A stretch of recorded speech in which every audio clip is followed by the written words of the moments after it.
Welcome to the Virtual Memories Show. I'm your host, Gil Roth, and we're here to preserve and promote culture, one weekly conversation at a time. You can subscribe to the Virtual Memories Show through iTunes, Spotify, YouTube, Google Play, and a whole bunch of other venues. Just visit our sites, chimeraobscura.com/VM or vmspod.com to find more information, along with our RSS feed. And follow the show on Twitter and Instagram at VMSPod. It's been a weird week. I've been feeling kind of nebulous and conditional, if you get me. I'll just leave it at that. There are some external factors driving it, and I'm trying to change some things around in my life to alleviate that. Nothing I want to get into, exactly. Nothing life-threatening, but just, let's not talk about it. What we should talk about is that I went to the Garden State Comics Festival here in New Jersey this weekend. It was to catch up with our past guest and pal, Howard Chaykin, who was on a couple of weeks ago. He just flew out from California for the weekend for the festival, and it was fun, even if it involved being around a ton of unmasked people. Now, I should note, unlike the arts/indie comics festivals that I used to go to in the before time, like TCAF, SPX, MoCA, things like that, this one was mainstream superhero oriented. So lots of retailers selling Marvel, DC, Image comics, lots of superhero artists, a whole ton of cosplayers. They had, in addition to the artists who were there, they also had these celebrities like wrestlers and the kid who played Vigilante on Peacemaker, who, yes, I probably would have got over to meet, but whatever.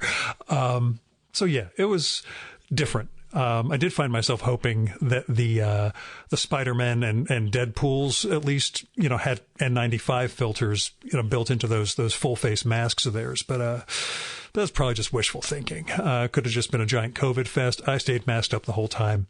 Even if it made it a little tough for Howard to know what I was saying, it was still fun to connect with him and gab a little bit.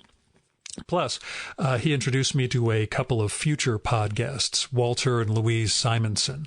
Like Howard, they are primarily in the mainstream comics world. They were at the table next to his, and I told Howard part of the reason why I wanted to come was to meet Walt and Wheezy. Both of them did a lot of work that meant a lot to me when I was growing up. Walt's Thor was an amazing run of comics when I was 12, 13, 14 years old. Still got those, still have this big artist's edition work of the blue line illustrations for that stuff. And anyway, that's neither here nor there. The upshot is they were friendly. They got that once I told them where I live, they realized I'm 15 minutes away from them, and we're hoping we can get together this summer or fall to record a couple episodes since, we're so close by. The other funny thing that happened was just when I got to Howard's table and said hello, the fan who was there getting stuff signed said, I listened to your podcast last week. And Howard told him, I don't have a podcast. I was on this guy's show a couple of weeks ago, he said, gesturing over to me. And the fan asked, and it turned out it was the same episode that I'd recorded with Howard, was the one he had just listened to. And we got into a conversation just about what I do with the podcast, how I got started, how I built the guest roster, how I ended up meeting Howard. It was kind of neat. It was a strange moment, and I had a bunch of my podcast postcards with me, so I gave him one of those, and he takes it, looks at it, and says, "Can you sign it for me?" And that was a first for me. I'm used to giving stuff out. I've been recognized a couple of times, once by my voice at a Society of Illustrators event when a guy behind me on a line said, "Excuse me, are you Gil Roth? I listen to your show all the time." That was a little weird, but signing the postcard for the guy, that's a little different. I mean, all the fans at the artist tables, they're getting stuff signed, but I've never been on, that side of the table. So it was weirdly gratifying. Anyway, that was, it might sound depressing. That was the highlight of my week. But for now, let's get into this week's show, which is comics, but is pretty much the exact opposite of the superhero world and the Garden State comics festival scene. See, my guest is Brian Doherty, and he has this new book out from Abrams, Dirty Pictures, with the subtitle, How an Underground Network of Nerds, Feminists, Misfits, Geniuses, Bikers, Potheads, Printers, Intellectuals, and Art School Rebels Revolutionized Art and Invented Comics. And that's comics with an X instead of a CS. As a long title, so we're just going to go with Dirty Pictures from here on. It's a fantastic book. It's this really in-depth history of underground comics from the 60s. Well, it starts out in the 60s and really goes into the present day, but I'll get to that in a minute. What Brian does really is cover the personalities, the art, the culture, the existing culture, and the counterculture that arose, the economics and the legal aspects of that world from those boom years of the 60s and the early 70s into their decline in the mid-70s and the reasons for the decline and the renaissance of the post-underground art comics world and everything that's proliferated since. And Brian really makes the case that a lot of contemporary culture, not just comics, has its roots in the art that these people were making and the ways they were pushing back on the existing culture, on what was expected of art, expected of comics, expected of what cultural mores really were. He also, really establishes how the current graphic novel era was driven by Art Spiegelman's initiative to bring comics out of the gutter and into art galleries and bookstores. But he also makes sure we get the gutter aspect, that we understand what those comics were like and exactly why they and their creators were being accused of obscenity, why retailers were getting arrested for selling them, why they were so controversial, and why they were so appealing to a world that didn't have this sort of creative outlet and these sorts of cultural products, we'll say, even though I hate the word products. So Dirty Pictures, there are a ton of stories that Brian has to tell to really canvas the scene, but he weaves them together masterfully. He centers the book around the sort of twin poles of Spiegelman and Robert Crumb, but just about everybody who was part of the undergrounds gets airtime, and that subtitle of the book really describes all of the different types of people he brings in. It's not just the artists, but, the printers, the publishers, the biker gangs who were affiliated with the artists, all sorts of different people. And of course, the groundbreaking Zap Comics and the crew of 7 who contributed to it, who are the key contributors, the only ones allowed in. Crumb, Spain, Victor Moscoso, Robert Williams, Gilbert Shelton, Rick Griffin, and S. Clay Wilson.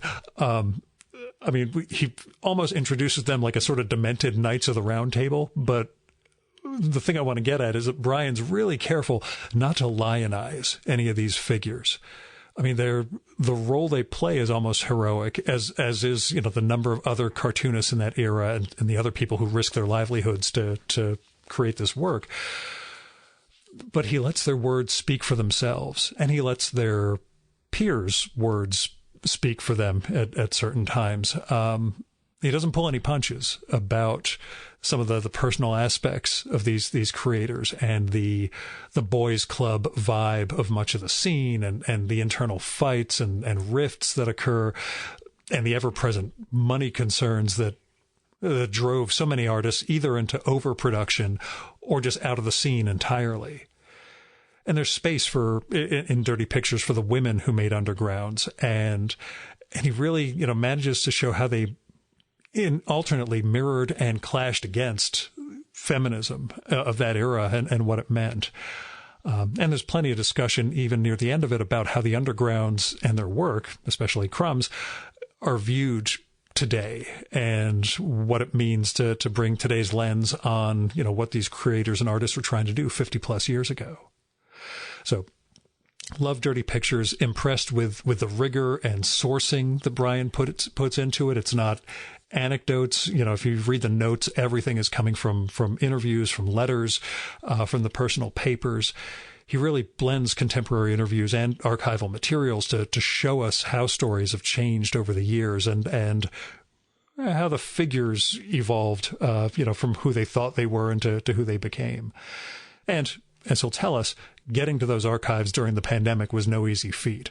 I should point out I was technically around for the birth of Dirty Pictures, just because Brian and I met for the first time in October 2019, right after I'd finished recording a podcast with Pete Bagg.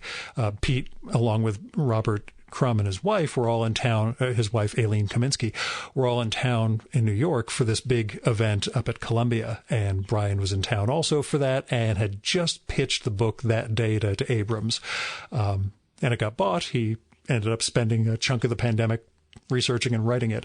But anyway, I was sort of there at the moment. I take no responsibility or credit for anything that came of this, because it is such an amazing book, and he put so much work into capturing so many different people and synthesizing the history of it. It really is just a wonder of a book. It just captures the birth and growth and offspring of a unique art form. And I do think, I'm talking from the perspective of somebody who's read these sorts of books over the years, or these comics over the years, and knows some of the artists. But I think this is a book that will appeal not just to folk like me, but to the interested reader who is not a comics person but wants to learn more about a movement of sorts that's just had a huge influence on the world we live in. Like I said, and like Brian gets into in the book, the art these people were making changed the world. I'd like to think for the better, but your mileage may vary. Anyway, here's Brian's bio from the book. Let's just get into the conversation. Brian Doherty is a senior editor at Reason magazine and is the author of This is Burning Man: The Rise of a New American Underground. His reporting, essays, and reviews have appeared in the New York Times, the Wall Street Journal, the Washington Post, Mother Jones, and Fantagraphics' The Best American Comics Criticism, among others. He has also served as a judge for the comics industry's Eisner Awards. His new book is Dirty Pictures. And now, the Virtual Memories conversation with Brian Doherty.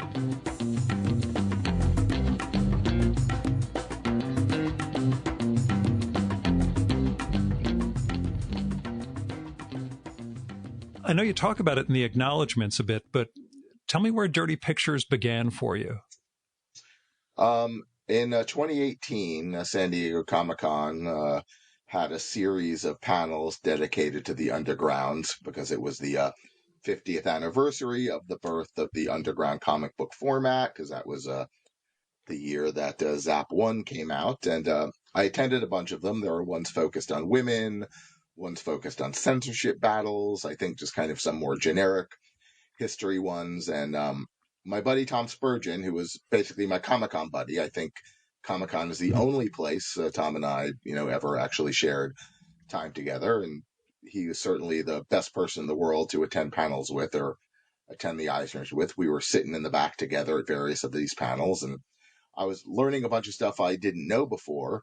One of the reasons I didn't know it before is I was not a lifelong aficionado of the undergrounds per se. I have been a lifelong comic book guy, but for reasons we'll get into later, I was late into coming to an appreciation of the underground. So it was very eye-opening, and I'm a journalist, and I have always wanted to be able to mix my work as a journalist with my passion for comics. I had never really written much professionally about comics, so my antenna were kind of quivering for a story in the world of comics that would be fun for me to write that hasn't been overwritten about. And at that point, I had not yet read Patrick Rosencrantz's excellent book, Rebel Visions, which Tom hipped me to it. And I started sharing with Tom the notion that these guys, they're not going to be around forever. There should be a new book kind of telling their whole story. And I wasn't really sure then that I wanted to write it. I almost think I was trying to tell Tom that he should write it. And in fact, in the first couple of conversations, I wasn't sure whose idea it was. And in fact, later when I did decide, wait, I do want to pursue this, I actually checked in with Tom. I'm like, Tom, you didn't want to do anything like this, did you? And he told me he didn't. So it was, with the information, because Tom already knew more about the topic than me, but Tom's information, Tom's stories, Tom's encouragement, combined with those panels at SDCC are the beginning of my path to writing this book. And did you have an idea of what the story really was going in, or was it really sort of unfolding No, for you on the fly? yeah, it was unfolding on the fly, and I'll tell you the next step in it. Yeah.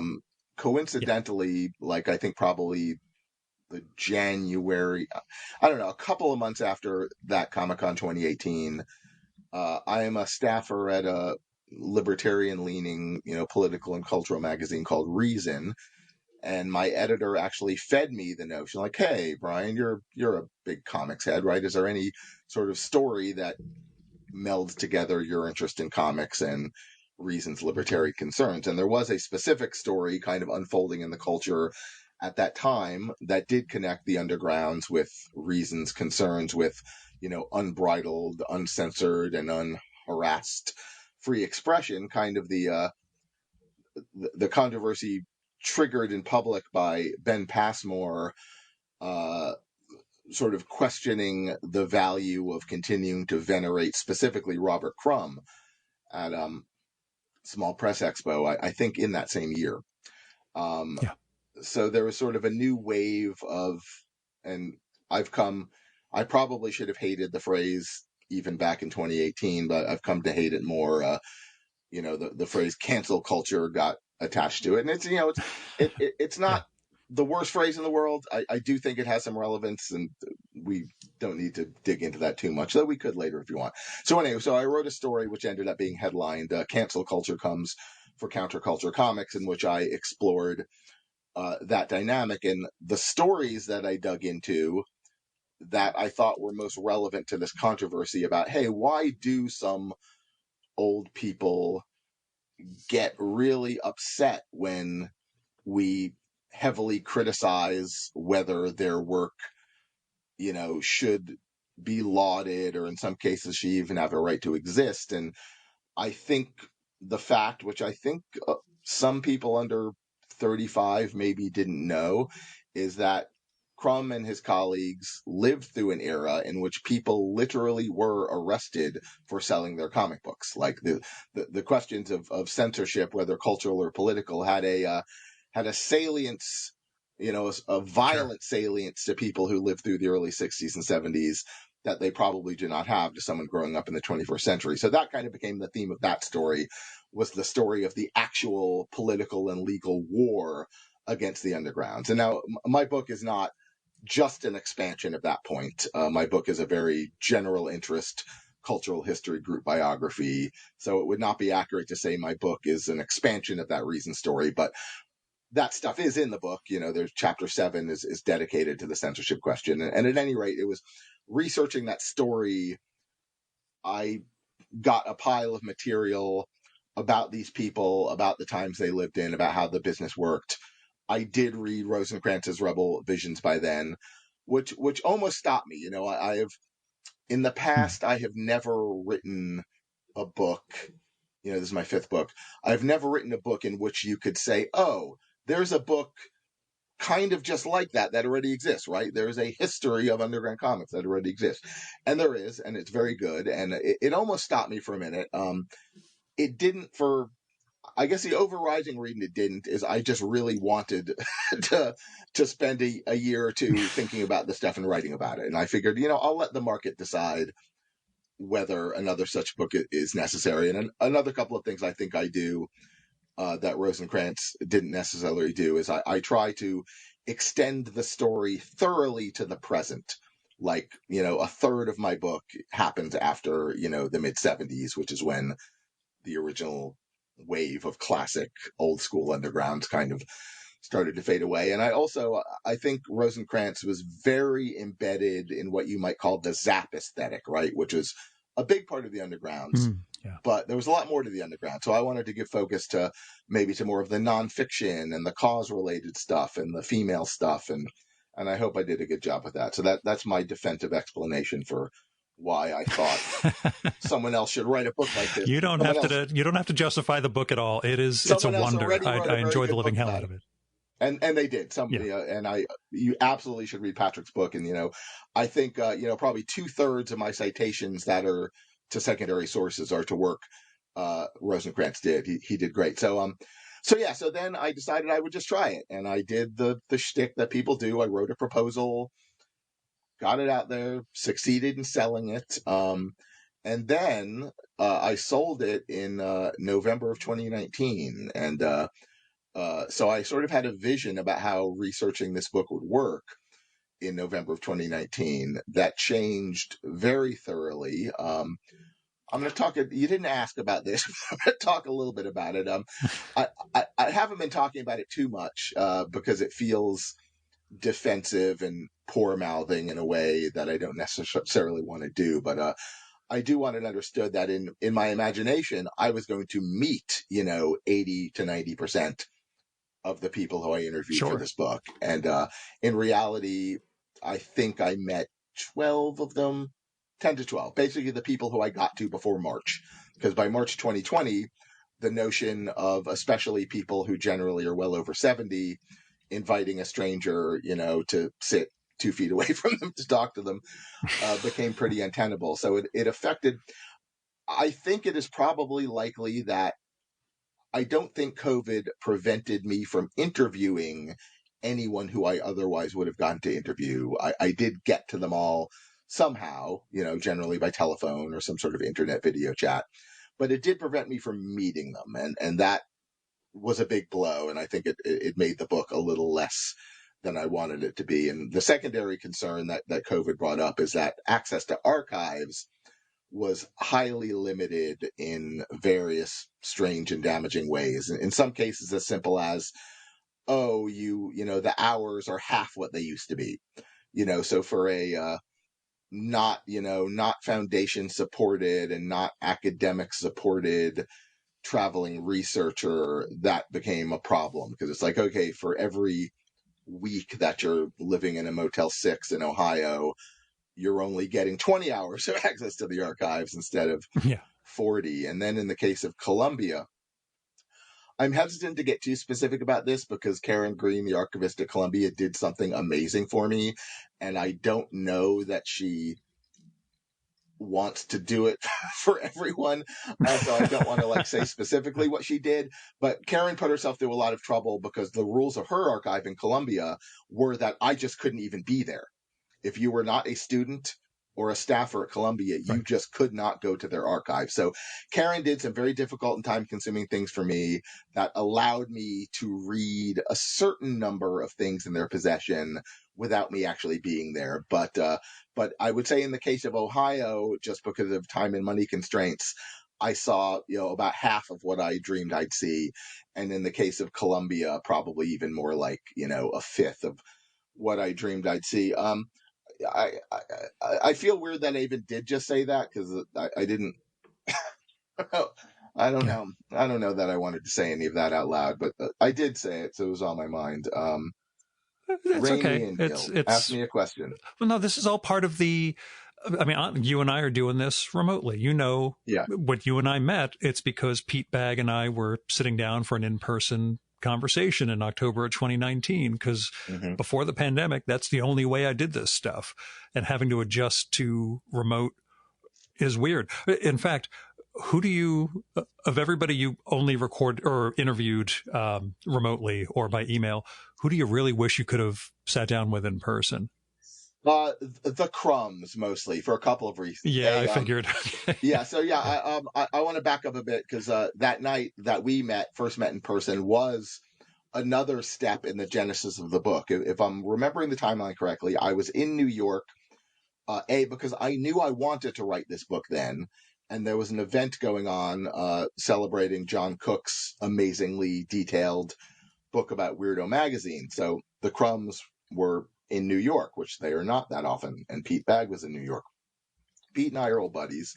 I knew that if this book was to be any good, I would need the cooperation of people. Most importantly, I would say the Crumbs and Art Spiegelman, who, for various reasons that I think are probably obvious to most people, mostly, to put it bluntly, because they're the most successful and prominent people who arose from the original underground comic scene.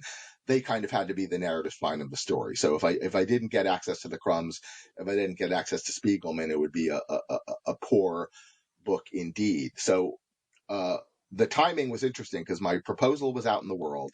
I hadn't sold it yet. Since I was in New York already, I actually got a chance to meet the editors at Abrams who eventually bought it, but they hadn't bought it yet. They had read it, they kind of liked it, but they hadn't bought it yet. And Pete, bless his soul, put himself on the line by like, well, I will introduce you to the Crumbs, and you, Gil, I think were in the room at that first second of me actually meeting the Crumbs. Let me just interject. Before that, when I was going to record with Pete, he and I met in the lobby, and he said, "Oh, it turns out Bob and Eileen are staying in the same hotel, so if you want to meet them, we can do that too." Mm-hmm. And you know what it means when someone says, "Do you want to meet Robert and Eileen Crum?" So I was like, "Yeah, Pete, that would be great. Thank you very much." So yeah, go ahead. And so, I sort of had Pete's imprimatur. And then at the event that night, Art Spiegelman was there. And Pete, again, took the trouble to sort of walk me up to Spiegelman and go, "Oh, this is my friend Brian Doherty. He wants to ask something." And they all were amenable. Bill Griffith was also there that night. And I just pushed myself in his face myself. And everyone was amenable, which was great. And everyone continued to be amenable. Not everyone, but I would say 95% of the people who I know I was able to reach. Sometimes someone like gives you an email and you don't hear back and you're like, well, maybe they saw that email, maybe they didn't. Most people don't bother to tell a journalist, "No, I do not wish to speak to you." The way they usually handle that is they just don't answer. So I would say like 90% of the people I reached out to, probably more, did grant me an interview, and that was great. I don't know where I'm going with this, guys. So anyway, so that was another step in the genesis of this book being possible. Oh yeah, you asked about wanting to meet. So at any rate, I did later that night get to have dinner, just the four of us, me and Pete and the Crumbs. And so I did get a sense of what it was like being in their presence. And their presence, I'm going to spitball here because since I didn't put them. It's just us. No one's listening. Right. I didn't put them, because it's kind of funny. Like, as I told you, I did get to interview about 12 people in person. And I think in only one case did I make it clear in the narrative that I met them. And I think that was Barbara Mendez. And that was just because I kind of made an overarching decision that it would be weird to kind of do all that journalistic physical detail stuff just about the 12 people I happened to meet, right? It would sort of seem weird and unbalanced. Like, I might have wanted to describe Robert Williams' home and studio because I did get to meet him. I might have wanted to describe Paul Mavrides's very strange and cluttered apartment because I did get to meet him.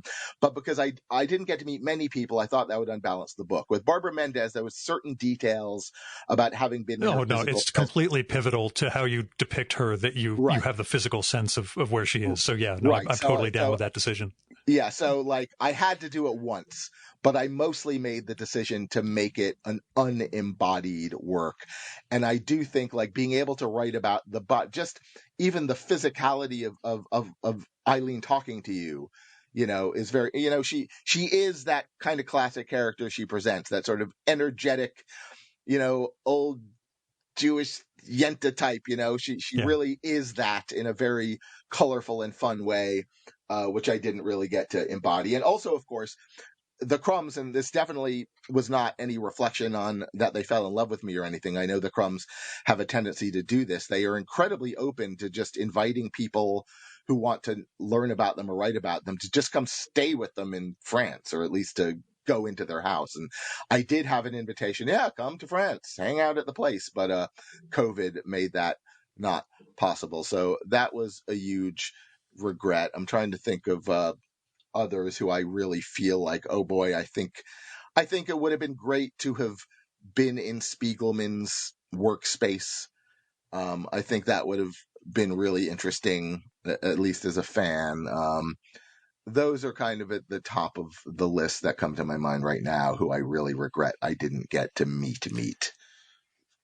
Was it tough for you to separate fan from journalist in some of those conversations? Probably. The book is, it's funny. There's certain questions, and I will bring that. This is another thing that, like, I'm like, oh, should I gripe about this in public? But I will go ahead. It sounds like a gripe. Like, it's a virtual memories bitch fest. Go ahead. like the title of the book, we knew I did not come up with the title, but I obviously agreed to the title, and I can defend the title. We knew specifically that certain people prominent in the book really hated the title even before the book came out. And I've sort of gotten back channel gossip since that that's a pretty widespread phenomenon, that if you were one of the people in this book, you are not thrilled with the notion that your life's work has been reduced, in the title at least, to the concept of dirty pictures. I can and will defend that in a minute. I'm kind of winding a lot of things in it. That was brought up to get on the notion of a writer. It's not proper for a journalist to make, oh, I really want the people in this book to like it, an overwhelming concern, right? You can't do that. You shouldn't do it.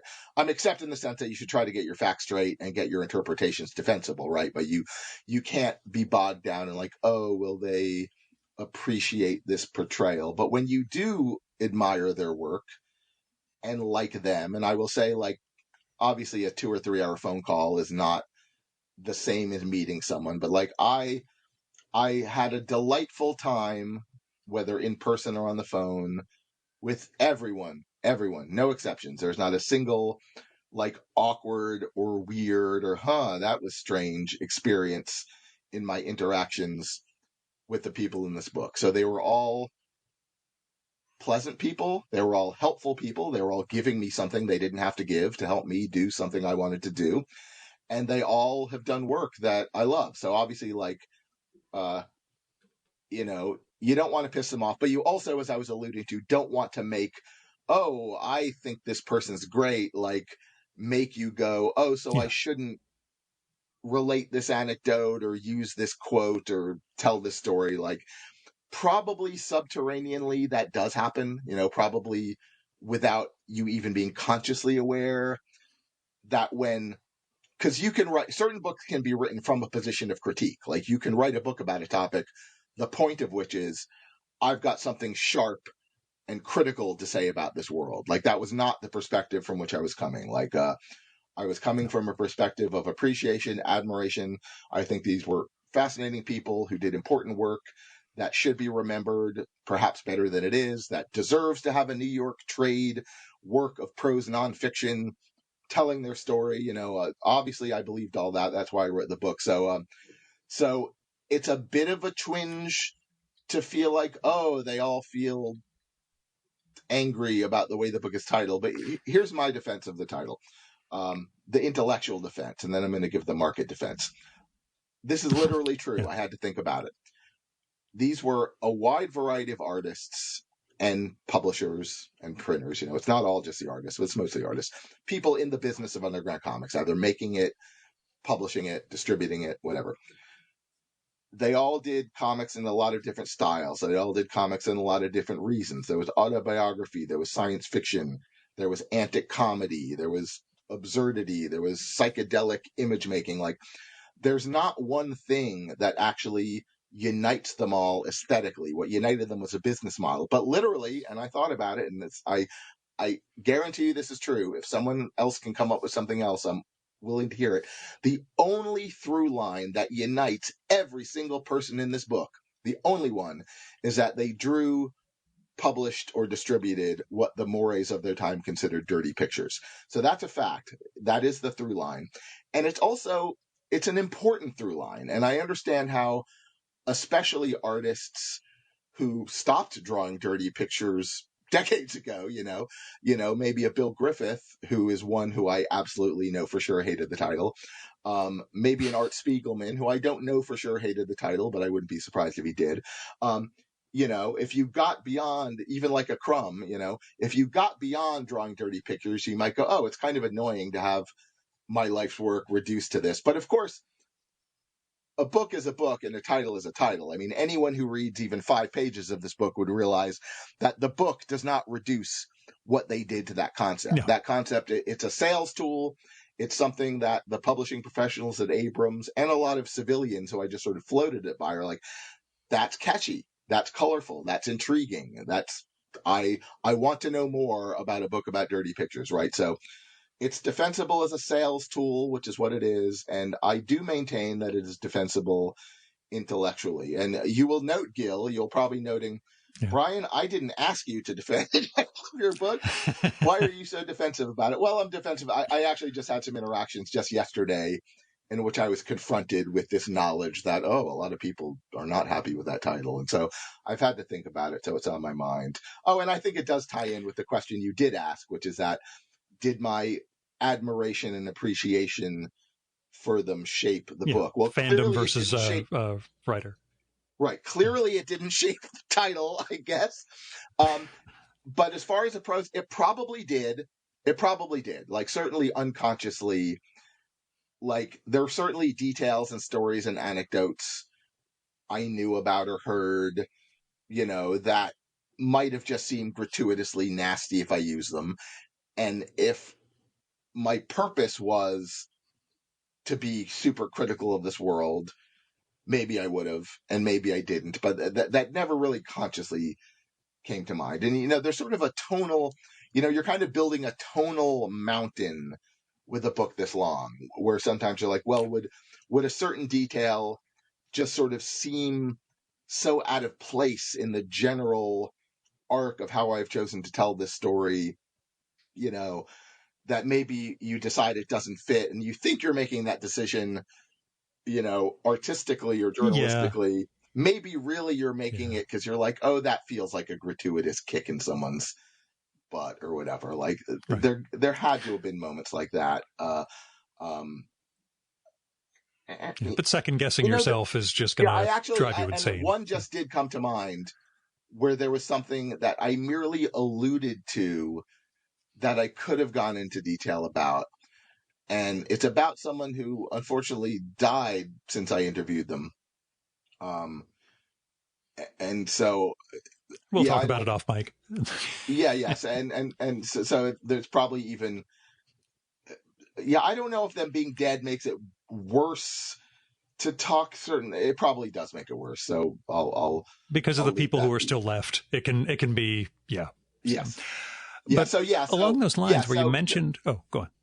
I was just going to ramble more on that point, but I probably made my point. Go on. No worries. But when you mentioned, again, like at that weirdo event, meeting Crumb and Aileen and meeting Spiegelman at the same thing, at what point did you, within the book, they're set up as sort of two poles of the undergrounds. And you mentioned it's because the two of them were the most successful two figures coming out of that world. But, at what point did that strike you as sort of the structure or the threads around which you could wind a lot of the other stories, the progression that each of them took? Real early, like that was already in the proposal, because I was thinking, again, in a business-minded way. I'm like, okay, why would a trade publisher want this book? Because no trade publisher has wanted this book before. Rosencrantz's work is all published by comic specialty houses like Fantagraphics. So I'm like, maybe there's a reason no standard New York trade press has done a book like this. But I began thinking, like, it's undeniable that at least Robert Crumb and Art Spiegelman are of such cultural significance that honestly they both deserve and ought to have, and in one case will have, but I didn't know that then, your sort of standard modern, 600-page plus literary biography just about them. As I think the world knows now, Dan Nadel is doing that about Crumb. I did not know that when I was writing my proposal. Interestingly, I think this is correct. I think my timing on this is correct. Like 3 days after my proposal hit the market, the news that Nadel had sold his Crumb biography became public, hit the trades. I had mixed feelings about that. I thought it might harm my ability to sell my book. It did not. It did not in the end. I initially thought, boy, I wish Dan had started this 5 years ago so that I could read his book and incorporate it into mine. Because certainly, like, I'm very excited to read it when it's done, and definitely it would have made my book better if I had whatever Nadel is doing to draw upon. But at any rate, so like it seemed obvious to me that the proposal needed to front and center Crumb and Spiegelman, because I thought that's what your sort of cliched New York intellectual is going to be able to grasp hold on most. Like they may not have heard of Justin Green. They may not have heard of, Victor Moscoso, or they probably kind of heard of him vaguely. But definitely they understand that Spiegelman and Crumb are important. And fortunately, the fact that Weirdo and Raw existed, the fact that they kind of launched almost simultaneously, the fact that they staked out these very distinct aesthetic fields. Though also, it's funny, as I point out, and as I think I learned it from John Cook, so John Cook also pointed it out, dozens of artists appeared in both Raw and Weirdo. Like, you could definitely make a revisionist case that, this whole Raw versus Weirdo opposition is actually total bullshit. And I would like to read that article, in the sort of imagined academic journal of comicsology. I think you can definitely make the case that opposition is overdone. But I also think that if you sat down, especially with a stranger, and handed them a copy of Raw and handed them a copy of Weirdo and go spend 15 minutes thumbing through each of these, I think the average person would go, yeah, this is these publications are different mentalities and trying to do different things. So luckily, the story, like reality, I think, presented the notion that you can make the good case that Spiegelman and Crumb represented in some ways oppositional tendencies in the underground. But also, of course, they represented very similar tendencies. Like Crumb by the late 70s, early 80s was doing a lot of serious memoiristic autobiography that, though it didn't have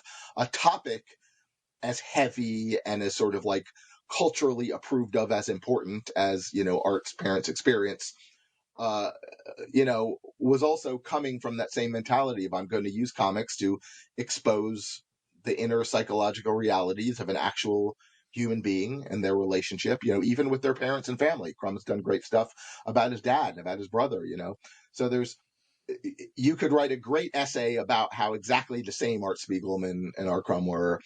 But you could also write something that sort of spins them as representing like the vulgar versus the arty. But then, of course, it's like Spiegelman and Crumb are both in museums, right? Crumb may gripe about it, as I quote him doing in my book, like, yeah, galleries, whatever, museums, that's not what my work is meant for. My work is meant to be read on newsprint, But so you've now got me sort of spitballing out loud about how the Crumb Spiegelman opposition is both like totally real and totally invented. But either way, they, especially because of their undeniable cultural prominence, they're like the two people around whom you need to hang the telling of this story. Yeah, no, it works. Yeah, I was just wondering, like, what point it became, what it became. But tell me your history with undergrounds. You mentioned you're a latecomer to this whole world. At the very beginning, when I was 8 or 9 years old, I lived in a college town of Florida, Gainesville, Florida. And I had a couple, so I'm like 8 years old, right? And I was already a comic book kid, like your basic newsstand superhero comics. Was kind of edging into reading fanzines.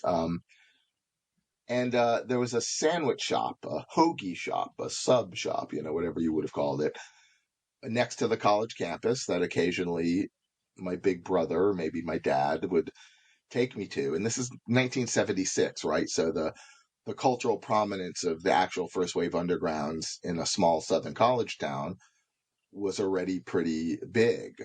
And my recollection, and I have no documented proof of this, but my recollection, and it sort of fits my understanding of the culture, is that they had painted on the walls of this college adjacent submarine shop art probably based, as I understood it later, on Crumb and Wilson, right? Kind of Crumb and Wilson-esque iconography, muraled skillfully, obviously not by Crumb or Wilson, but by some fan who could emulate the style on the walls of this sandwich shop. And it freaked me out. Like I could recognize this, this is cartooning, this is comics. I love cartooning, I love comics, but it's sweaty, it's dirty. It's like, this is a world that I don't understand, and it makes me feel creepy, and it makes me feel like there's something about adulthood,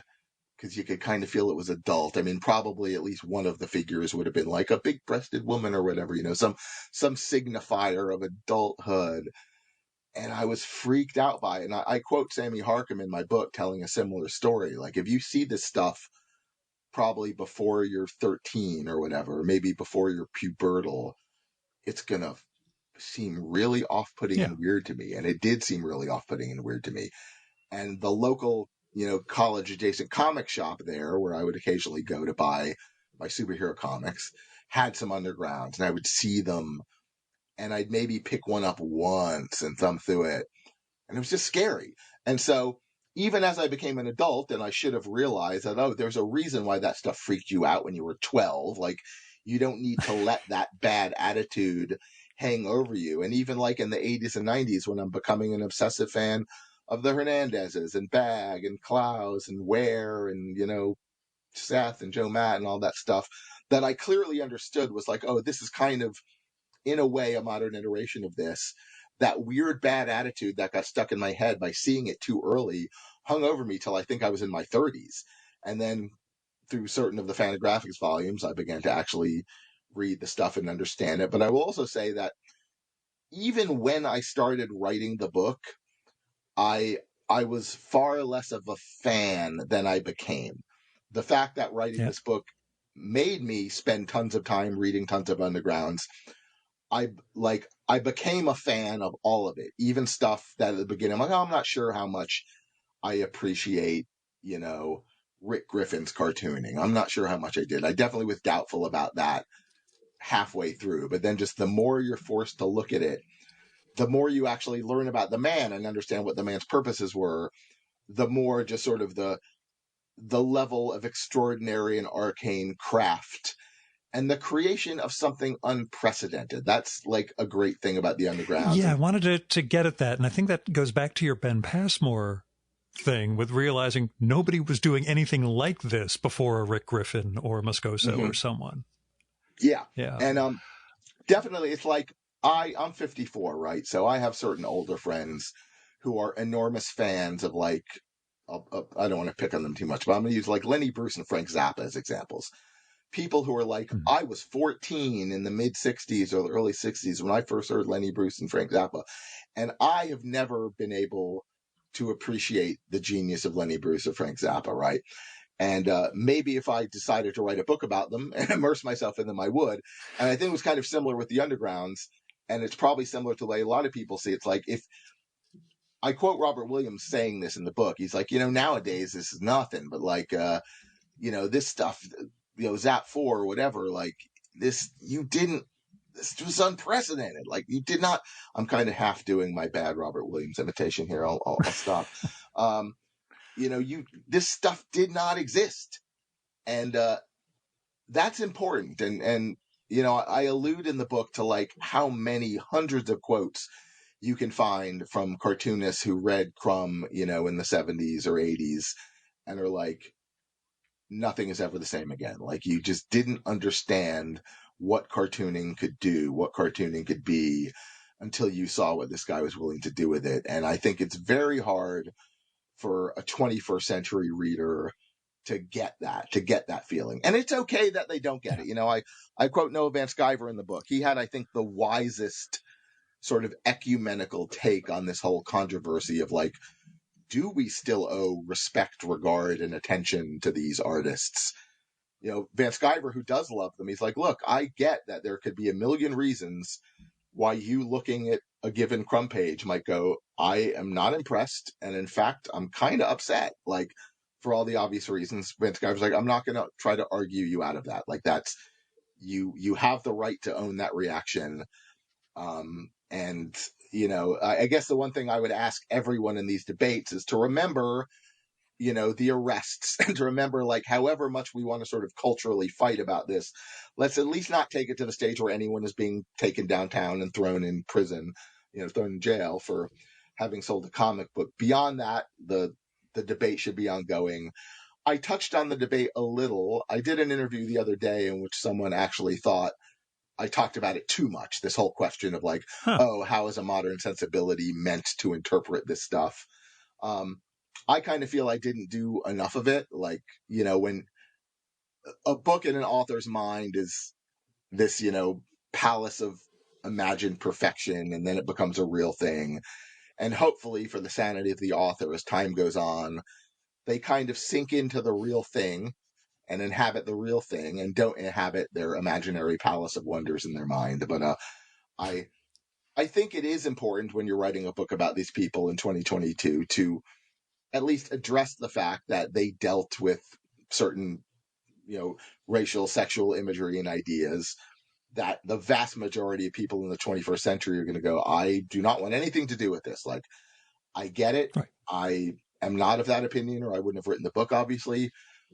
I hope, because I think it's great cartooning, and I think the exploration of the human condition and human ideas through art, I don't think ought to be restricted to, what's nice and kind and not offensive. And, I think that's a limitation of art that doesn't serve art very well. But I know that's not an argument you can win in the face of someone who's like, look, this is reducing, this imagery is reducing an entire, portion of the human race to something, laughable or whatever. And like, yeah, I see why you might think that. I don't know.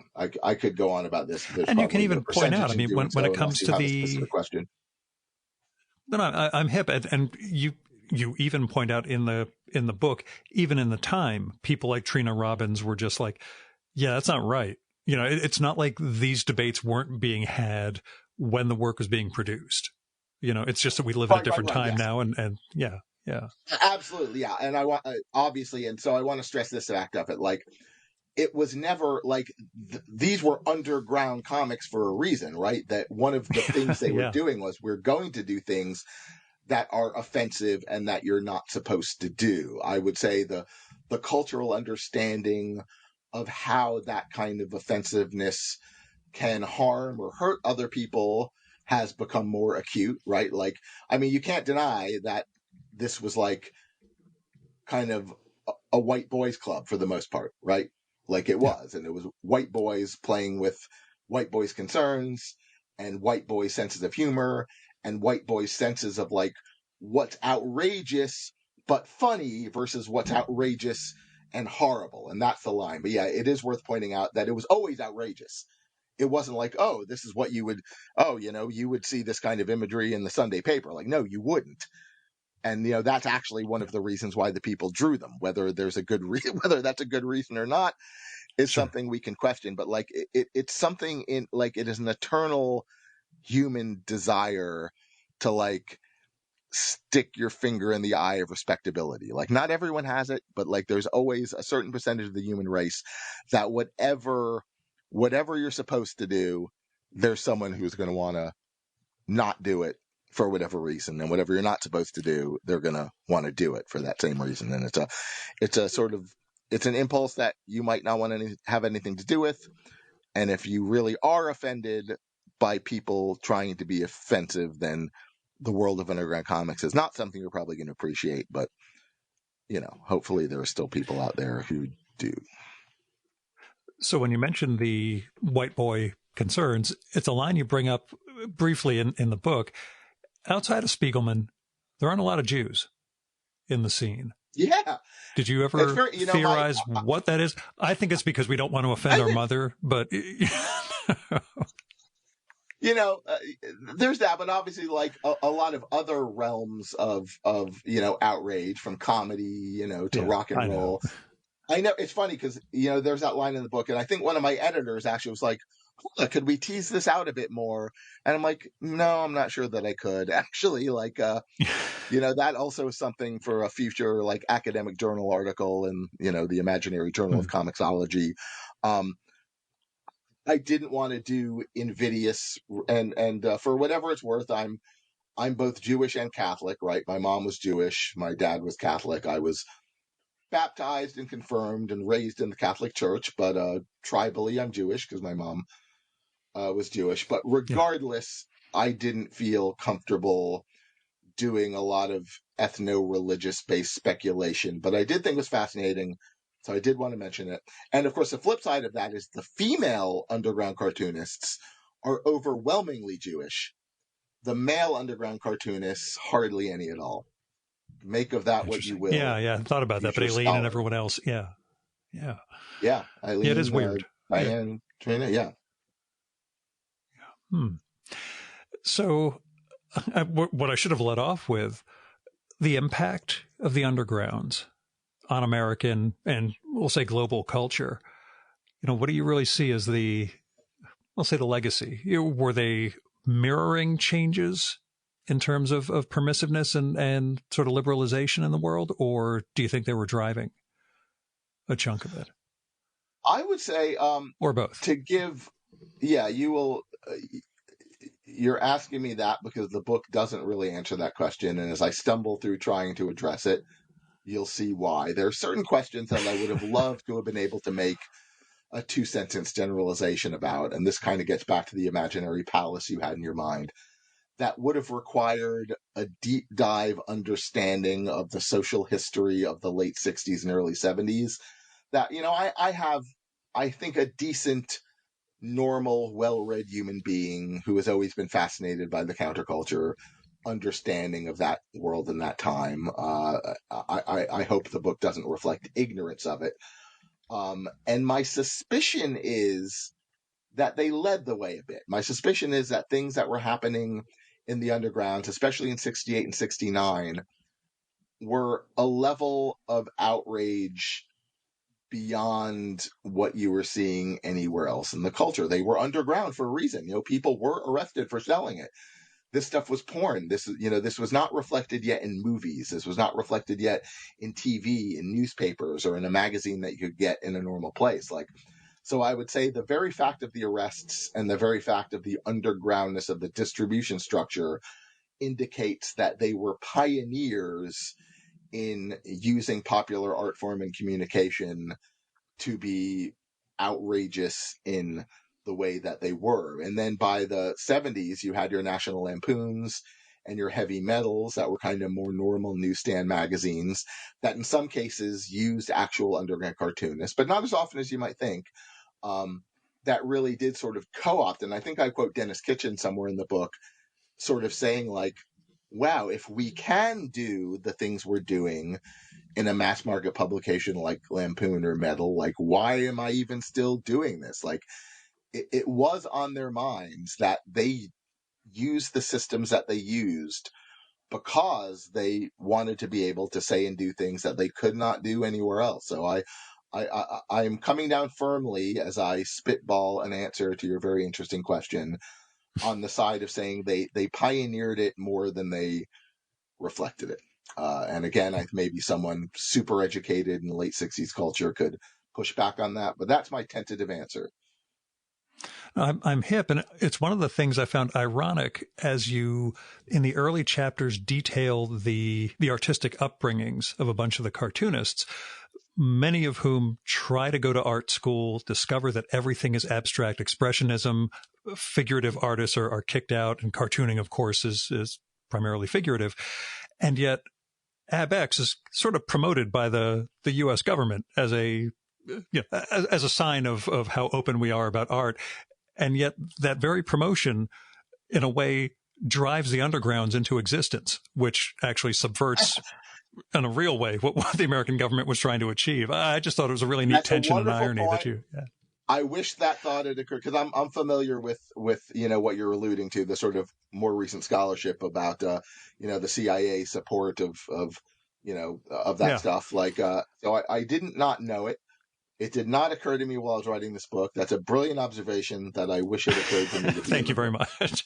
I just thought it was so ironic that, they accidentally end up inflaming the entire culture by causing a bunch of guys to go underground and start creating Zap. But it's that's fucking hilarious. That's great. Great. So feel free to use that. Pretend it was your thought next time. Now, who did you find most? Is it okay to cuss on your show? I was just going to say, I guess it is. I'm not normally a cusser, but I'll let one loose on occasion. Very nice. But who did you sort of find most illuminating in terms of, wow, I did not expect this person's story to turn into what it turned into? That you have so many figures, and you're very, I don't want to say affectionate, but you give time to so many of them. And there are some it Yeah. feels like, wow, they really have more than I would have thought of, from my scant understanding of the era. So Yeah, there's some of these are kind of dependent on how much I already happened to know, right? And honestly, right now, I'm not sure if some of the things I'm about to talk about are things that I only learned because I started writing this book, or if I already had some inkling about them, but just learned a lot more. But I would say I found the saga of Palma Reedes's role in getting the state of California to mm, acknowledge the drawn comic page as an I'm using sort of loose language for tax lingo. I may be getting this a little wrong, but essentially that it should he fought for the right for them to be treated as an authorial manuscript, as a work of creative art, as opposed to just a production aid, essentially. And there's this whole great yeah, story. Basically, he had a fight with the tax board over whether the tax board was insisting that a comic book artist, upon selling his pages to a publisher, had to charge the publisher sales tax on the sale because what he was selling them was essentially just like a printing aid. And Paul was like, no, it's not. right, It's a manuscript. Like an author does not have to charge sales tax to a publisher. I should not have to charge sales tax to, rip off or whatever for my page.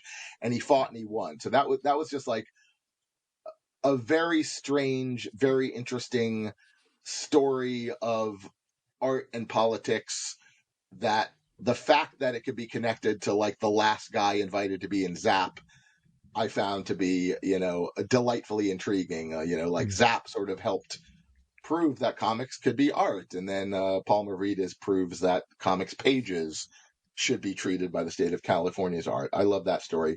The story of how Kitchen Sink Press ended, especially when you understand the story of how yeah, Kitchen Sink Press began, which I had the vaguest understanding of before I started writing this book, I found like wonderfully shocking and fascinating. And uh, I don't want to get into too much. Like Dennis really allowed whatever.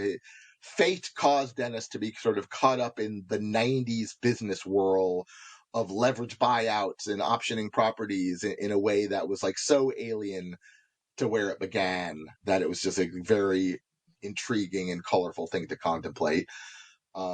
Those are two things that come to mind. I mean, in general, obviously, I knew before I wrote the book that Robert Crumb became rich, lauded, famous, and celebrated. But then the more you dig into the story of his childhood and how his career began, that in itself feels wildly improbable. Like, I think I say in the book, like, you could not do what Crumb did. Like, there was no reason for the R. Crumb of 1966 or 67 to even imagine he could do what he did. And he was drawing a lot of these, like, proto graphic novel narratives that there was no place, that you couldn't do it. There was no yeah, place to do it. There's no way to do it.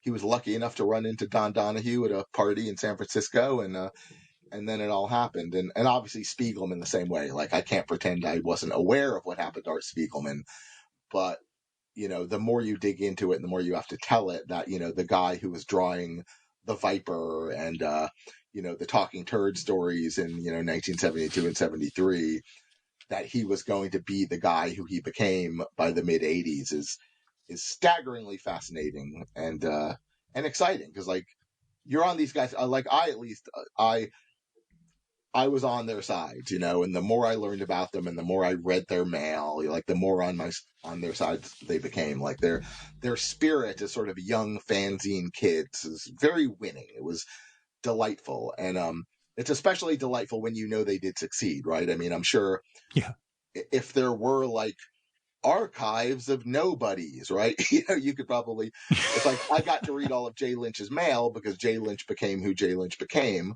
And there was an academic institution who wanted to save Jay Lynch's letters, right? So it's kind of a cheat that you're reading Jay Lynch's mail and you're like, it's amazing that all these snot-nosed, arrogant, hilarious kids actually made good, right? They were right. yeah. They were right about how great they were and how they were going to change the world of cartooning.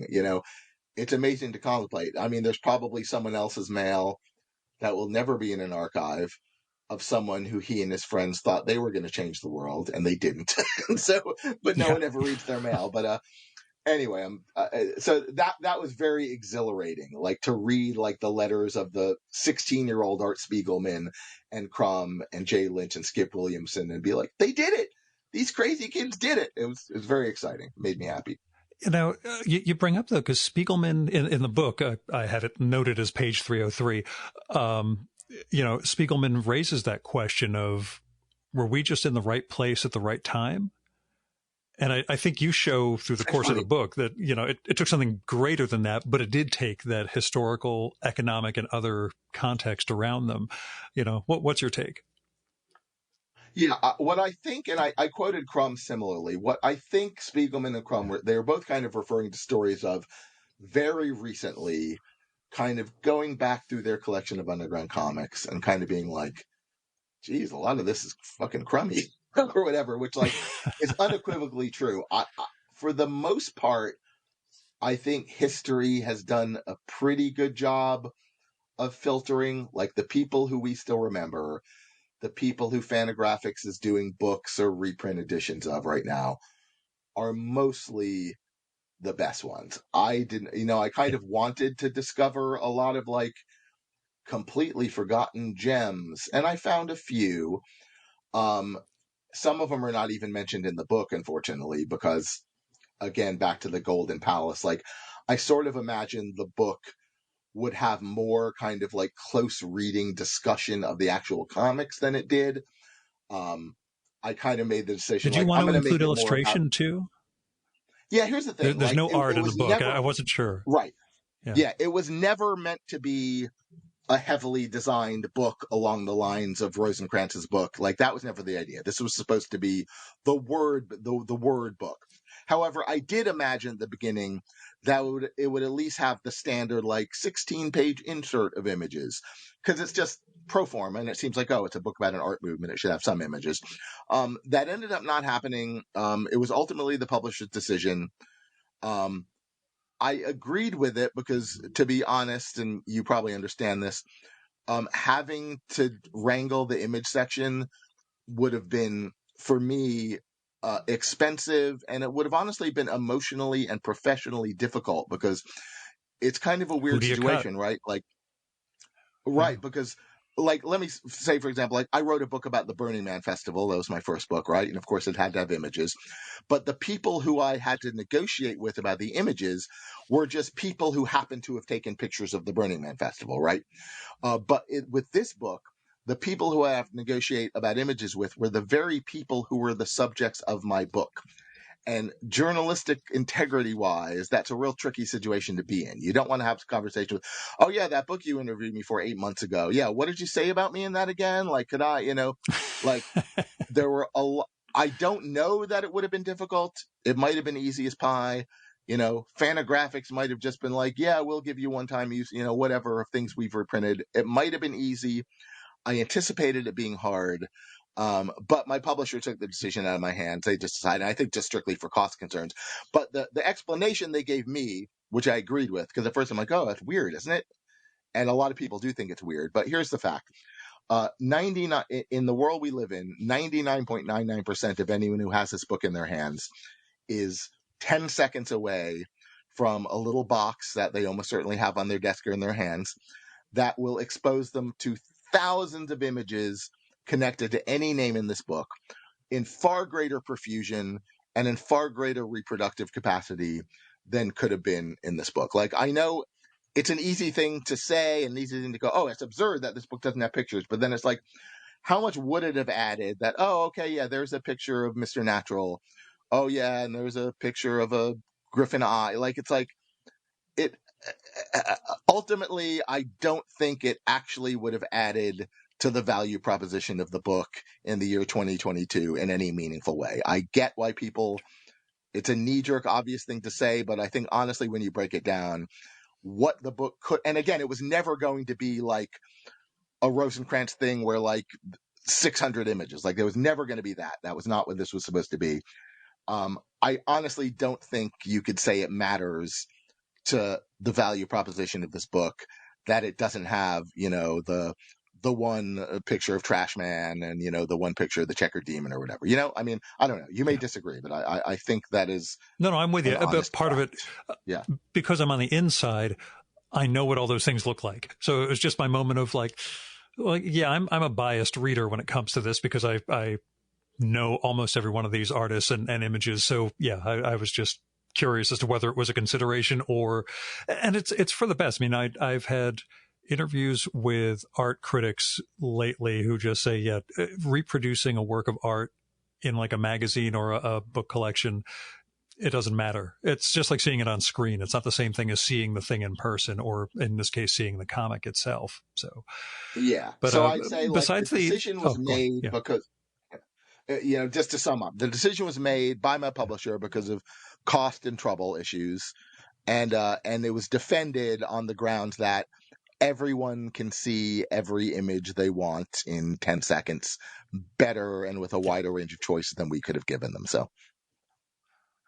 So when you say you've heard that people don't like the title, and you mentioned just now that sense of like trying to get rights from someone who wonders what you actually wrote about them, what sort of feedback have you gotten so far from the actual people you interviewed?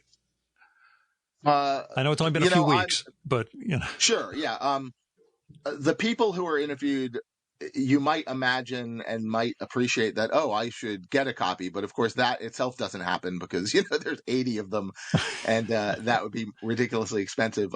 So I'm going to say probably hardly any of them have read it. My sense of a lot of them is probably that I don't know if they would even want to read it. Like, I don't know how into, their own history they'd be. I think there are certain people who probably will read it, and I will now tell you specific feedback I've received. Ron Turner pointed out a fact error, and I want to point it out here to help him to help set the record straight. I was discussing that Ron Turner's father ran a chain of movie theaters in California, and I refer to that chain as being centered or based in Fresno, California. Ron points out that I misunderstood or missed a word in our interview, and that actually there is a city of Fresno in California, but there is also a county of Fresno, and that the chain actually began in a couple of small towns in Fresno County. So when you see the word Fresno, you should add the word county. So that was part of Ron's feedback. He also sometimes you get the feedback of like, you should have said more about this. And he had a couple of things about that. But overall, I think Ron liked it because he did agree to appear at a promotional event for it in San Francisco on the 14th, as did Trina Robbins and Jay Kinney. So I don't know if they read it yet. Trina is a very fierce person and she's very mindful of her place in history and some of the uncomfortable aspects of this story. So I will not be surprised if Trina has some things to say to me about it. I don't know if she's read it, but again, she too agreed to appear at an event promoting it. I don't know if she just wants to tell me what I got wrong in person, but I'm glad she did. Well, I think there's a degree, and it's. Oh, sorry. Go on. Yeah, I was going to say I heard secondhand that Ted Richards has read it and considers it his favorite thing he's ever read on the general topic. And I think that might be all the direct or secondhand things I know about whether people like. I would like to think that like Art Spiegelman will read it because Art Spiegelman really cares about history and historiography and the cultural conversation. Crumb, I doubt Crumb will read it. Like, why would Crumb read it? I don't know. Those are some guesses. So yeah, I think that's all the direct feedback I've gotten so far from people in the book. But I was going to say about Trina, I mean, you do portray her, I think, even-handedly. Now, she might take that as an insult based on that portrayal, but it seems to me you get across both her importance, her sensitivity to certain topics, the ways her type of feminism rankled Aileen and Diane Newman, and what those tensions are, as opposed to maybe like in the Terry Zwigoff Crumb movie, making her off as an uninteresting, prudish, mean-spirited shrew, which she comes off as, I think, in that documentary. She does not in your book. She comes off like a much fuller person, I think. I'm glad to hear that. And of course, one of the things is like Trina was one of the characters in the book who was involved in conflicts. And when you're telling a story of conflict, like I can easily imagine people on either side There's of the at least conflict two being sides. right. Yeah. Like, I'm not sure I'm happy with how you presented that conflict. But yeah, Trina almost uniquely was involved in a lot of conflict. So yeah, but I don't know. But she did agree to appear at this event. I don't know if that means she read it already, but I guess I'll find out. Yeah. Barbara Mendez, who I don't Yeah. think has read it, did ask me to be her interviewer at her spotlight panel at Comic-Con this year. So Barbara at least enjoyed the experience of us doing an interview. Whether she will enjoy what I did with it, I am not entirely sure yet, but I hope so, because I'm very, I both was impressed by and grew very fond of Barbara. Barbara was one of the people I did get to meet and spent the most time with. It was just sort of an artifact of the fact that she was my last interview of the day, so I had no place else to go. So our interview sort of like morphed into just, we're hanging out Stretched. together for a long Yeah. time, and it was great. And she's a incredibly interesting person and incredibly dedicated artist. Demarcation between undergrounds and, we'll say, post or indie / alternative. You go into it, and it almost comes off, well, from my own experience, as a squishy from the 70s into the 80s. But how did you really work to define that, at least internally? Yeah, I'm gonna spitball a bit. I think some of this is reflected in the book, some of it isn't. It was a tricky question, and it's like, why? How did underground? Why are already adult, personally expressive, not published by a giant corporation comics? Why did we stop calling them undergrounds in the 80s? And there's a few answers. One, which I think is very solid and defensible, is there was a specific set of artists and a specific set of publishers and a specific distribution network unique to the first wave undergrounds, almost all of which went away, right? By the mid 80s, Kitchen Sink kind of hang on for a bit. Actually, let me just say, by the mid 90s, like, none of those companies were publishing comic book pamphlets any longer. And by now, Right. only one of them, Last Gasp, is even still a surviving entity, right? So the publishers all kind of went away. And as I think I say in the book, there never was a hearty, rich second generation of people, new cartoonists arising within that set of publishers and that format. Like, even by the end of the 70s, it was still Did mostly Tom ever tell you his take on that? I don't remember. You tell me Tom's take. Oh, Paul Mavridis is literally a cohort of one. That he was the bridge.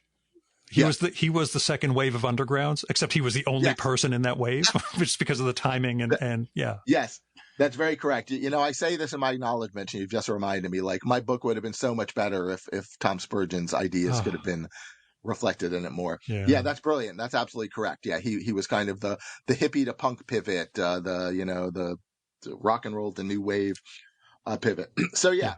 And artistically, I hope that the original undergrounders are not offended to hear this, but I would argue that the Hernandezes injected into independently produced adult comic narratives, blah, blah, blah, a sense of high level the quality of a good literary short story. That is something that the original wave of undergrounds didn't get much, if at all. Like, there was the kind of stories that began to be told post Hernandez, whether by your Wares or your Klauses or your Satrapis or your Bechdel's, had, and again, it's a cliche, but it's the best way I can put it, had like the weight of a good New Yorker short story in a way that the undergrounders didn't really try. So I think that I would say is the most identifiable aesthetic difference. But what I did learn in the book, and I had the notion of it, and I think my research bore it out more, is how I think it's totally defensible and true to say that every innovation in respectable, high-level, adult, literary, museum-quality graphic storytelling of the 80s and 90s and onward is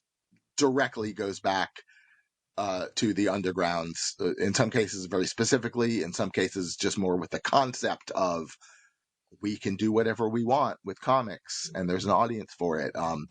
Like the undergrounds did it. And I actually, if I had my way, the subtitle of the book would have driven that home more.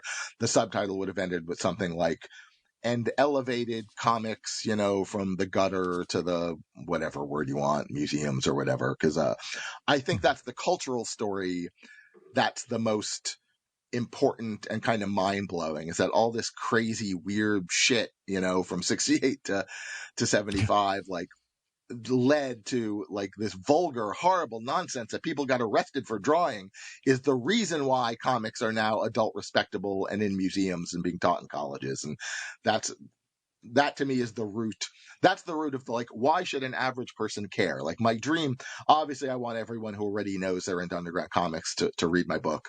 But I also wanted to have a reason why just any standard cultured American of the 21st century should care to understand this. And that's kind of the reason why, is that this crazy shit really did make comics respectable. Like, Spiegelman did it. Like, Spiegelman, not on his own, though he was, the biggest force. Him and his coterie did it. Yeah. So who do you really wish you could have interviewed? Who had died before you got this started, who you really, man, if I could have just talked to this person, it would have either cleared up or just, I'll start with the dead and then name a couple of the living who eluded me.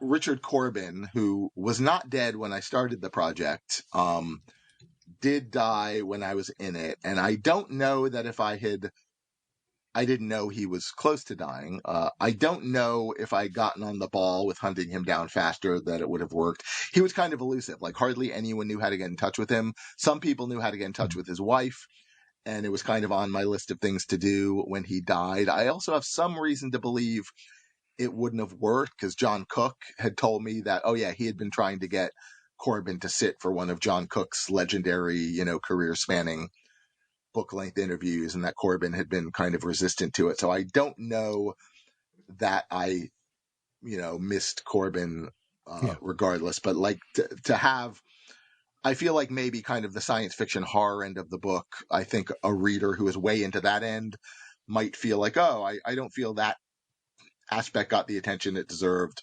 That's a critique I could take seriously. And I think if I had a sort of fresh career-spanning interview with Corbin, that would have made that better. The living people, who obviously it sucks that I didn't get, but it was their choice not to cooperate, were Shelton and Moscoso. Again, I didn't hear back with a no from either of them. With Shelton, I had an email that his wife gave me, so I have to presume that it is genuinely an email that he reads, and he did not respond to a couple of emailed requests. I do not know why, and I'm sorry I didn't get him. Victor Moscoso, super elusive. Victor, for various reasons having to do with his personality, Victor's friends mostly were like, we don't really, because like a lot of this stuff as a researcher is a game of like following a trail. It's like, someone and they like you and they lead you to the next person.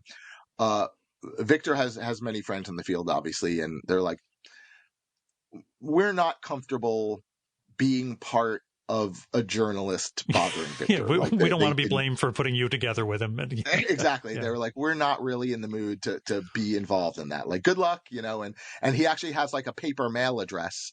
And I wrote a letter to the paper mail address, and I never heard back. So I regret that the most. Of the people who were long dead, just being able to go through Jay Lynch's papers made me realize that, Jay Lynch, like, there should be, Jay Lynch was an It feels like he would have been character. the linchpin. Right. One of those linchpin figures, it feels like. Exactly. He knew everyone. He followed it every step of the way. He had an interesting outlook on it.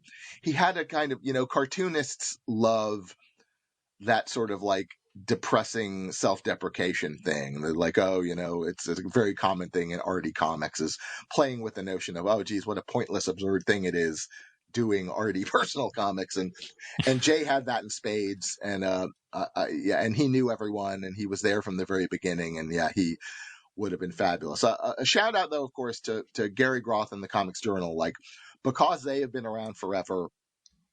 Everyone who I didn't get to talk to, either because they were dead or I couldn't reach them, there was like a lot of great Comics Journal interviewing done over the decades that I could draw on. So their voices are in it. Like, it's not like the voice of Victor Moscoso and Gilbert Shelton are in the book, but not through me, but through interviews in the Comics Journal, essentially. So God bless the Comics Journal.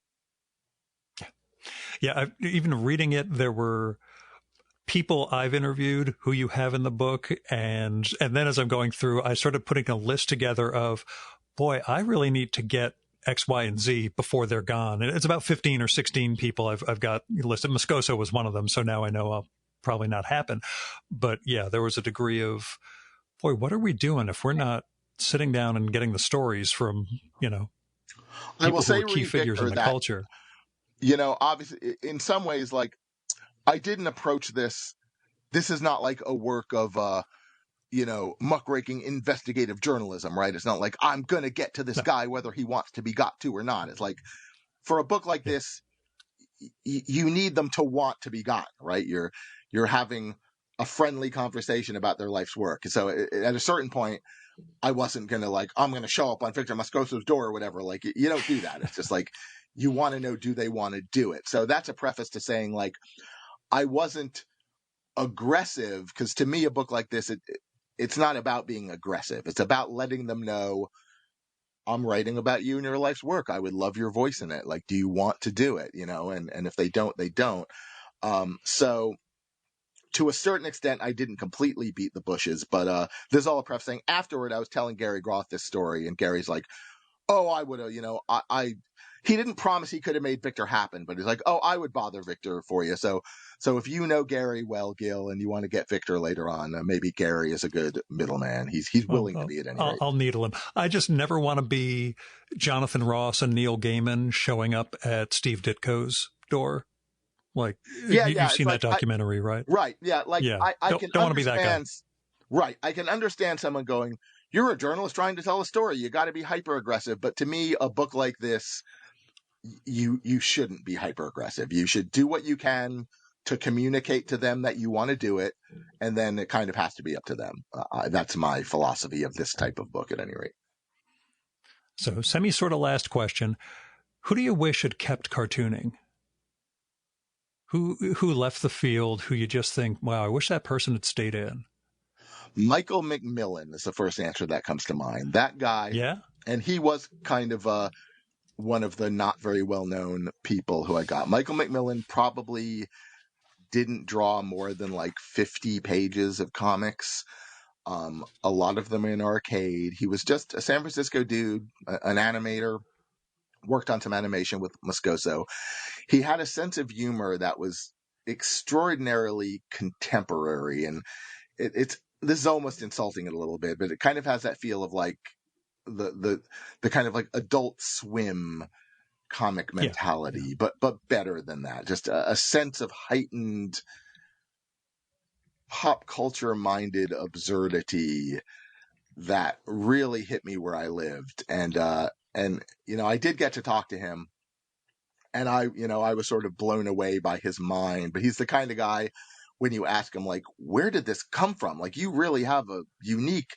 He's like, I don't know. He doesn't have a sense of just hit me one day. But he was the funniest. Maybe Skip Williamson was the funniest overall, but Michael McMillan really hit me where I lived with how hilarious he was. He's in every issue of Arcade, I think. That's probably the easiest place to find him. And I wish there were at least, like with McMillan, you couldn't even really do a volume about him because he didn't even really do even a book's worth. So I doubt it'll ever be reprinted. But Michael McMillan, I would have loved to have seen more of his sense of humor on the page. Gotcha. And real last question. Did you draw your own comics? Were you ever an aspiring cartoonist or always a reader? No, I never was. And in fact, that's part of why you will note that there's very little attempt at sort of art criticking. Like I unless I had some observation that I actually thought was very apt, there's not a lot of sentences in the book in which I, in my authorial voice, am trying to sum up what this stuff looked like. Because I am not myself a gifted cartoonist or artist. In fact, anything that involves my hands that's supposed to like look good or attractive or interesting is going to be a disaster. So yeah. And I hope for a number of reasons that there's a lot more books about this world, digging into it. And I would certainly love more educated aesthetic criticism of the sort that I would never have been capable of providing, unfortunately. Well, I love this one. I think Dirty Pictures is fantastic. And again, it's funny to me because it's a world I'm sort of in and know, and yet you brought in so many stories and so many figures I knew nothing about, even the publishing histories and everything else with so many of them. It was just absolutely illuminating. So, Brian, thank you very much. Thank you very much. I'm so happy.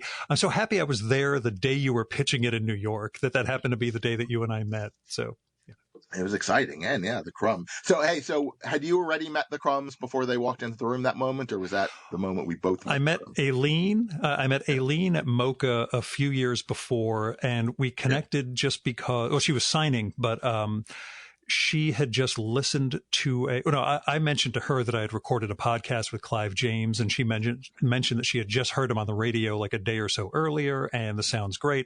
We never corresponded again. I tried to reach out with a general, hey, I would love to record with you someday. And then we met in October 2019 at that Weirdo, before the Weirdo event. So yeah. Now she likes my art on Instagram, and she likes my selfies. So maybe that's a chance that I'll be able to get out to France and sit down with her and her husband sometime. That's wonderful. They like having dinner with them was a mind-blowing delight, and then interviewing her was delightful. She is a very vivid, fun, funny character. She's great to talk to. And as Howard Chaykin put it in our podcast from last week, she must have the patience of a saint. I bet. Gil, thank you so much for talking to me about this book. I really appreciate it.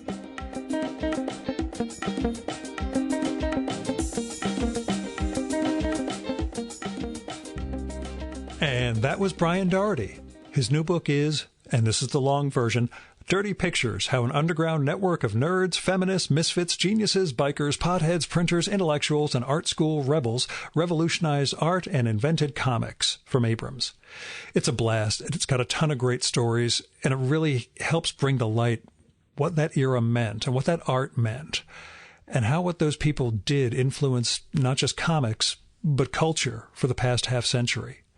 So go give Dirty Pictures a read. I will also point out in the acknowledgments, Brian pays particular homage to the late Tom Spurgeon, who was a huge influence and friend to him, and as you longtime listeners know, was my closest friend.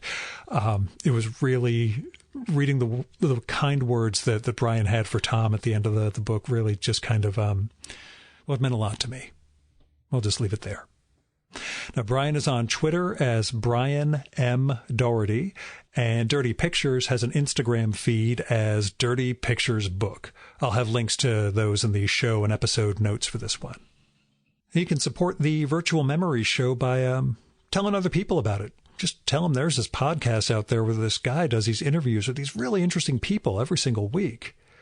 Also, you can give me feedback. Send me postcards, letters, emails, or leave a message on my Google Voice number, which is 973-869-9659. Messages that goes directly to voicemail, so you don't have to worry about me picking up. And messages can only be up to 3 minutes long. So if you're going to go super long, call back, leave another message. But tell me what you like and don't like about the show, who you'd like to hear me record with, what movie or TV show or book or piece of music or theater or exhibition, whatever you think I should turn listeners on to. The other thing I'll say, I'm coming up on episode 500 soon, and I've asked all my past guests to do this, but I may as well open it up to you guys.